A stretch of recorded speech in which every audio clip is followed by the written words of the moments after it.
Welcome to Wednesday. This is CNN Student News. We're going to get things started today with different forms of extreme weather. First up, fire. This one in California has burned more than 30,000 acres, but firefighters have it around 60% contained, and some people who were told to leave their homes because of the fire have been allowed to go back. Different story with this blaze in the mountains of New Mexico. It's only burned around 8,500 acres, so significantly less than California, but it was also less than 10% contained yesterday. From fire now to water, the Mississippi and Missouri rivers have topped their banks in some places, flooding areas along their path. The water has broken through two levees, barriers that are designed to hold back floodwaters. This is CNN's Martin Savage. Last August, he was standing in the basin of the Mississippi River near Memphis, Tennessee. It had dried up then because of a severe drought. Now, Martin Savage again, as water from the Mississippi rushes across a road and over his feet. The river has gone up 45 feet in the last 5 months. 101 high school students and 8 chaperones were kicked off a flight from New York to Atlanta. That much both sides can agree on, but the accounts of what led to this happening are where we're getting some very different stories. It happened on an early morning AirTran flight on Monday before the plane left the ground. The airline says the students wouldn't stay seated. Some were using their mobile devices after being asked not to, and when the group wouldn't follow the requests of the flight crew, including the captain, they were asked to leave the plane. One of the chaperones says everyone in the group listened when they were told to sit down and turn off their phones, although some of the students might have had to be told twice. Another chaperone said none of the students were especially loud or disruptive. The opinion of the students and chaperones is that the flight crew overreacted. The airline's view is that the group was violating safety regulations. Today's first shout out goes out to Mrs. Silvestri's current events class at West Warwick High School in West Warwick, Rhode Island. The dinosaur Triceratops lived during what geologic period? Was it the Cretaceous period, Paleozoic era, Jurassic period, or Pleistocene epoch? You've got 3 seconds. Go.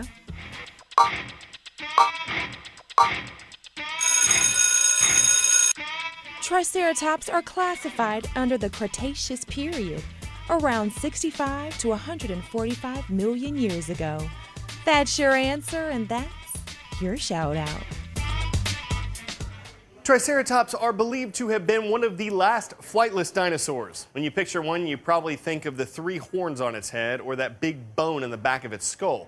A rancher in Wyoming came across a lot more than just that one bone recently. The scientists whom he told about it say it's one of the most complete skeletons ever found of a Triceratops.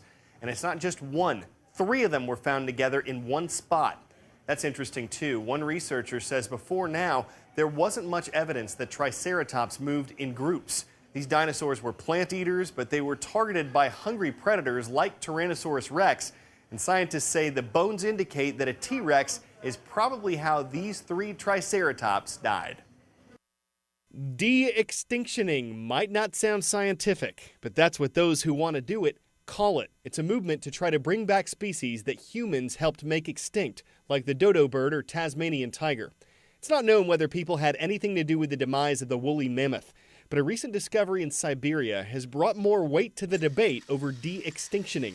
The mammoth is so well preserved by ice that some scientists think they might be able to clone it. According to a professor at the University of California, that's one possible way to de-extinct an animal. Cloning takes DNA from extinct animal cells, creates an embryo, and has a similar living animal carry and give birth to it. In the case of the mammoth, they'd probably use an elephant. Scientists tried this with an extinct type of ibex a while back. It died just after it was born, but some are awfully tempted to try again with the mammoth. Kind of brings back a question from Jurassic Park, though. Even if scientists could clone the extinct animal, it's not clear ethically if they should. As a scientist, I'm conflicted about whether we should or should not bring an extinct species back to life. But it's hard to stop science and to stop progress, in particular when there's something that's this cool and captivating of people's imagination as the opportunity to bring something back to life. Critics argue that extinct species were meant to be that way for a reason. And some biologists and wildlife experts fear that if we have the ability to clone whatever goes extinct, we won't try very hard to preserve the endangered species and threatened habitats we currently have. Today's Shout Out Extra credit goes out to Mr. Shawcroft's classes at North Lake School in Silver Lake, Oregon.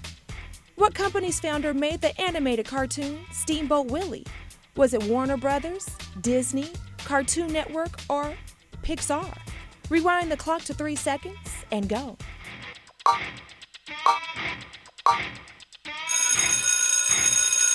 Steamboat Willie, featuring Mickey Mouse, was created by Walt Disney, as well as a pair of famous parks. That's your answer, and that's your Shout Out Extra credit. They say money can't buy happiness, but you're going to need more of it to get into the happiest place on earth. Disney is now charging $95 a ticket to get into Orlando's Magic Kingdom and $92 for Anaheim's Disneyland. And visitors between 3 and 9 years old better have some magic in their piggy banks. They'll need $89 in Florida and $86 in California. This is where I Love You, Mom can really help out. The price increase isn't as dramatic as that kiss that woke up Snow White. It's up $6 in Florida and $5 in California. And Disney isn't the only popular resort asking visitors to rub their magic money lamps. Universal Studios just raised their Orlando ticket price to $92. A Disney spokesman calls the company's prices a great value, particularly when you look at the breadth and quality of attractions and entertainment we offer and the special moments guests experience with our cast. But they don't include lunch, and a Magic Kingdom cheeseburger can set you back $14. Bottom line, Disney's getting more expensive. There are discounts available for multi-day passes and membership rewards, but without a little planning and saving for a trip there, getting through Disney's gate could turn your carriage into a pumpkin. All right, when Teresa Goins worked with juvenile offenders, she saw how hard it was for some of them to get jobs. She started a program that offers at-risk young people professional training, then gives them an opportunity to put those skills to work. It's why she's a CNN hero. I used to get into trouble. I was selling drugs. There was domestic violence in my home. I didn't see a future for myself. Once I had a record, I felt like I wasn't going to be able to get a job. All right, well, I'll just go back to doing what I used to do. You guys are the ones that know better than anybody. You're the ones that have to change. I worked as a juvenile corrections officer. Often the young people would get out ready to start a new life. We put them back in the exact same environment and they would come back to jail. Witnessing that over and over, I could not do something about it. I'm Teresa Goins. I started the Old School Cafe, a supper club run by at-risk youth that gives them the skills and the opportunity to change their lives. Everybody needs to be paying attention. Dayani's gonna start off serving. Our program provides 4 months of hands-on training. This is when you could say, oh, excuse my reach. Our model here is jump in and learn. If they complete that successfully, they get a chance to apply for an employee position. So we're excited to have you on the team and really proud of you. We do the hiring, we do the firing, we do reviews. You know what it means to have a sense of urgency. You're a team player. I want them to keep rising up in leadership and management. Theme of the restaurant's the 20s, 40s, Harlem Renaissance. I see my role as being support staff. I used to just make top ramen and grilled cheese. And now I'm cooking everything on the menu. It's a lot of opportunity, but I know this will help me stay out of trouble.